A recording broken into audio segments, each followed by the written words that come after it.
On the news headlines, Garba Shehu explains why Obasanjo fell out with Buhari. Atiku declares 2027 presidential ambition.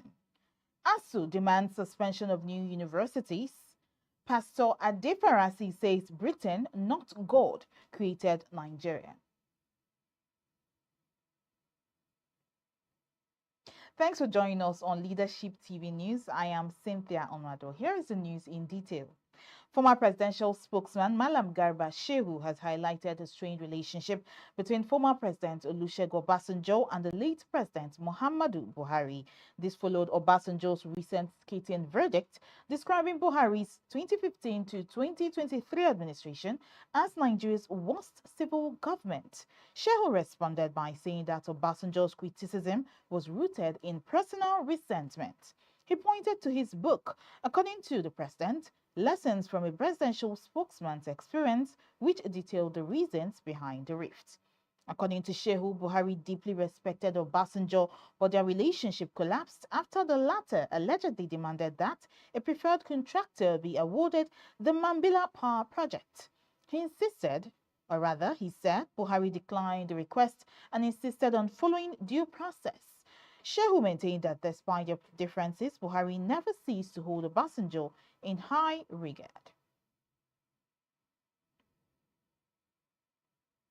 Still in the news, former Vice President Atiku Abubakar has officially confirmed that he will contest Nigeria's presidency in 2027.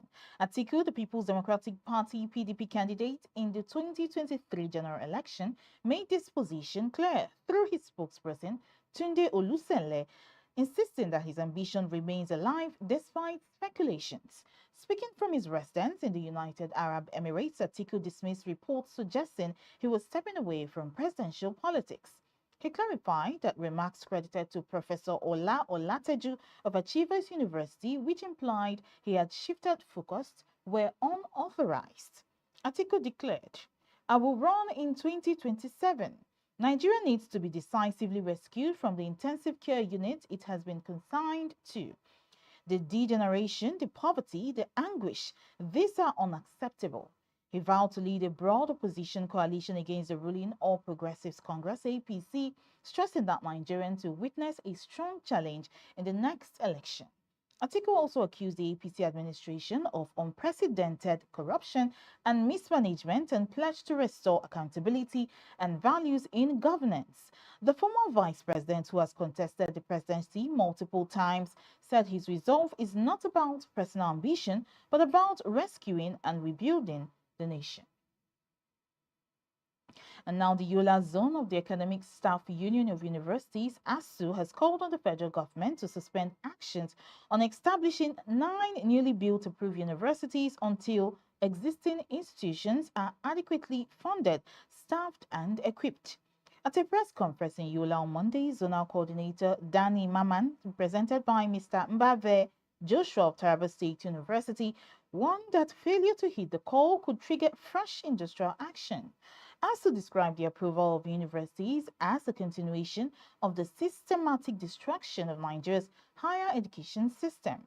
The union argued that the 2009 ASU-FGN agreement focused on revitalizing existing universities through sustainable funding. Still, successive governments chose expansion without capacity, leaving students in crumbling classrooms and outdated laboratories. The union also directed its members to reject the federal government's tertiary institutions staff support fund, describing it as a debt trap loan that would worsen the financial struggles of lecturers already weighed down by poor wages and unpaid entitlements. The Yola Zone, which covers Adamawa, Taraba, Borno, and Yobe states, urged the government to honor past agreements of face renewed strikes. And now the senior pastor of House on the Rock Church, Paul Adefarasi, has sparked debate about declaring that Nigeria was not divinely created, but rather formed as a colonial entity for Britain's economic benefit. Speaking during his Sunday sermon, Adefarasi dismissed the belief that Nigeria's foundation was ordained by God, insisting that historical and colonial interests shaped its creation. He referenced a book titled The Martyrdom of Man to back his claims and alleged that Britain, through Lord Lugard and Whitehall officials, laid the country's foundation, even coining its name. The cleric also argued that Nigeria's constitution is illegitimate since it was imposed by soldiers rather than crafted by the people. Quoting Psalm 11 verse 3, he compared Nigeria's plight to a building raised on a faulty foundation. Adefarasi further criticized governance and corruption, citing poorly constructed roads as a metaphor for systemic failure.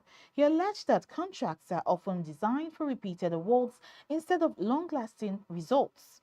Dismissing Nigeria's nationalist leaders such as Obafemi Awolowo, Tafawa Balewa, Ahmadu Bello, and Nnamdi Azikiwe as not true founding fathers, Adefarasi said the nation's real origins were tied to Britain's colonial conquest and economic interests. That's all the news we have for you on Leadership TV. For more of our news stories, you can log on to our website, www.leadership.ng. Thanks for watching.